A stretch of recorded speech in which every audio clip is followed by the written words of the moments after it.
Bon, c'est bien beau calculer des coefficients de régression, là, mais après ça, il faut savoir analyser ces beaux petits coefficients de régression. Pour ça, en fait, on considère que les coefficients de régression, ici B1, B2, B3, B4, sont des variables aléatoires suivant une loi normale. Donc, on pose cette hypothèse-ci. En conséquence, Y chapeau, donc la prédiction de Y est aussi une variable aléatoire parce qu'elle est calculée à partir de d'autres variables aléatoires ici. Et ici qui représente l'erreur de prédiction, est aussi une variable aléatoire. Donc B sont des variables aléatoires, Y chapeau sont des variables aléatoires et E sont considérées comme variables aléatoires. X1, X2, X3, donc les valeurs acquises ne sont pas considérées comme des variables aléatoires, c'est seulement les coefficients de régression, les prédictions et les erreurs qui le sont.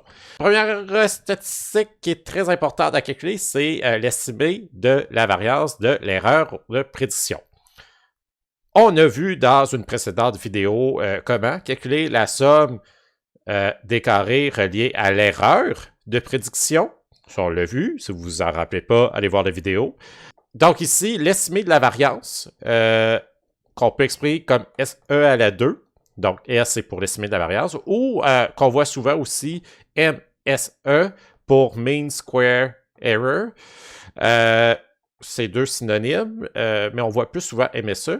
Se calcule de cette façon-là. Donc, on a notre somme des carrés de l'erreur divisé par le nombre d'éléments moins K. K étant le nombre de variables qu'on avait dans X. Donc, plus on a de variables, plus notre estimé de la variance de l'erreur va être grande. Parce qu'on va diviser par un plus petit chiffre. N'est-ce pas? Je vous le répète, B1, B2, B3, B4 sont des variables aléatoires. Comme ce sont des variables aléatoires, on peut calculer une matrice de variance-covariance associée à ces coefficients de régression. Et avec cette matrice de variance-covariance, on peut calculer ensuite des intervalles de confiance sur les coefficients de régression, ce qui peut être très, très, très utile et en fait, ce qui est primordial pour ensuite analyser notre modèle de régression. Donc, la matrice de variance-covariance des coefficients B se calcule de cette façon. Donc, on va multiplier, on va utiliser notre estimé de la variance de l'erreur, donc le MSE, et on va multiplier ça ici par l'inverse de xt, donc nos données de calibration à x fois x. Et je vous le répète ici, xt fois x donne une matrice carrée, donc on fait l'inverse d'une matrice carrée, donc ça fonctionne. MSE, c'est un scalaire, donc c'est un scalaire fois une matrice carrée. Ça nous donne sigma b ici, qui est une matrice carrée K par K. Ce qui va nous intéresser ici, on a des valeurs de covariance qui expriment à quel point les coefficients B sont corrélés positivement ou négativement un par rapport à l'autre. Mais ce qui est, en fait, ce qu'on va utiliser seulement, c'est les valeurs de variance ici qui sont en diagonale. Donc, avec sigma B, on peut calculer des intervalles de confiance. Donc, ça ici, BI, ce sont nos coefficients qu'on a calculés avec l'opération matricielle qu'on a vu dans la précédente vidéo. On fait un plus ou moins. Et ici, vous voyez qu'on utilise les statistiques T. En fait, on considère que B est calculé par rapport à un échantillonnage. Donc, c'est une espèce de moyenne qu'on calcule selon des échantillons qu'on a recueillis dans X. Alpha sur 2, c'est la même chose. Donc, souvent, on va le paramétrer alpha à 0.05.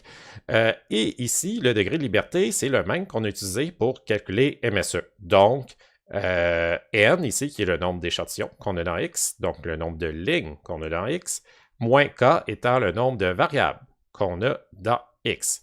On met ceci en absolu et, comme je vous disais, on garde seulement les éléments de la diagonale pour, en fait, on veut avoir la variance associée au coefficient B. Ceci, on le met à la racine carrée. Donc, on a une équation ici, BI plus ou moins l'absolu d'une statistique T fois la racine carrée, en fait, l'écart type associé au coefficient de régression. Et vous êtes rendu bon là-dedans, j'espère. À un seuil de signification de 90%, on va mettre alpha à 0,10, donc notre intervalle de confiance va être plus petit. Et à 99%, ça va agrandir notre intervalle de confiance. Ce qui est intéressant avec ces intervalles de confiance-là, c'est des analyser, similairement à ce qu'on a fait quand on faisait des intervalles de confiance sur une moyenne. Supposons que notre intervalle de confiance ici d'un coefficient B est strictement positif, c'est bien, parce qu'on sait que la variable associée à I, donc la variable XI, on est sûr, par exemple à 95%, que cette variable-là a une influence positive sur la prédiction de Y. Tandis que si c'est strictement négatif, on sait que cette variable-là a une influence négative. On est sûr à 95% qu'elle a une influence strictement négative. Si notre intervalle de confiance varie entre le négatif et le positif, alors là, on ne sait pas si cette variable-là a une influence positive ou négative. Donc ça, des coefficients de régression dont l'intervalle de confiance passe du négatif au positif, on ne veut pas ça. Ce qu'on devrait faire dans ce cas-ci, c'est tout simplement retirer la variable de x, parce que cette variable-là, en fait, n'a aucune signification statistique. On ne sait pas si elle influence négativement ou positivement. Donc, ça devrait être enlevé. Et on devrait refaire ensuite, après l'enlèvement de la variable, un nouveau modèle. Pour calculer une incertitude reliée à une prédiction de Y, il faut en premier temps considérer cette équation-ci. Donc, cette équation-ci dit que Y, donc vraiment une valeur Y acquise, est égale à la prédiction que vous en faites avec votre modèle, donc Y chapeau. Votre modèle est linéaire, donc B1 fois X1 plus B2 fois X2, et par le fait que votre modèle n'est pas parfait, ne permet pas de prédire parfaitement toutes les valeurs de Y, eh bien, il faut y ajouter une certaine erreur pour, en fait, atteindre la valeur de Y ici à gauche de l'égalité. Donc, l'erreur de prédiction est ici exprimée par epsilon. On considère que B1, B2, B3, B4 et ainsi de suite sont des variables aléatoires. On a vu il y a quelques secondes comment calculer la variance de ces variables aléatoires-là. Et on a ici epsilon, aussi qui est considéré comme une variable aléatoire. Cette variable aléatoire est centrée à 0. Donc, on pose l'hypothèse ici que l'erreur peut être autant positive que négative.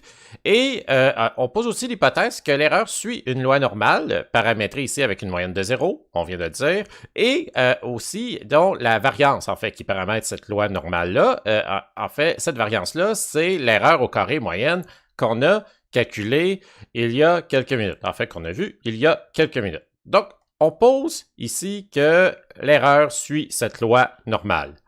On pose aussi qu'il y a une incertitude reliée à Y chapeau par le fait qu'il y a de l'incertitude au coefficient B1, B2, B3, B4.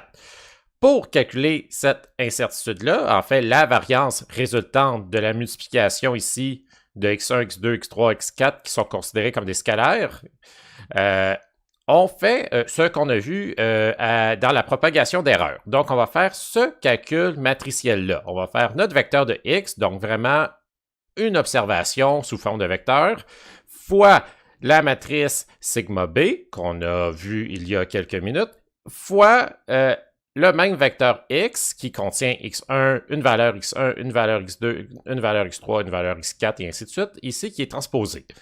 Par ce produit vectoriel matriciel-là, on va obtenir ici une variance reliée à notre estimation ici de Y. On a donc deux sources de variance ici qui sont considérées comme indépendantes. Donc, on a la variance reliée à l'erreur et la variance reliée à la prédiction de Y. Ainsi, ces deux sources de variance-là, on les additionne ensemble pour, ici, calculer une variance associée à Y. Donc, sigma 2, sigma à la 2 ici de Y est égal à sigma à la 2 de notre estimation de Y plus la variance reliée à l'erreur de prédiction. Donc, si on regarde l'équation résultante ici, on a bien sûr l'addition de nos deux sources de variance. On fait la racine carrée pour obtenir l'écart type résultat. On multiplie ça avec la même statistique t et on va ainsi obtenir un intervalle de confiance sur une estimation de y.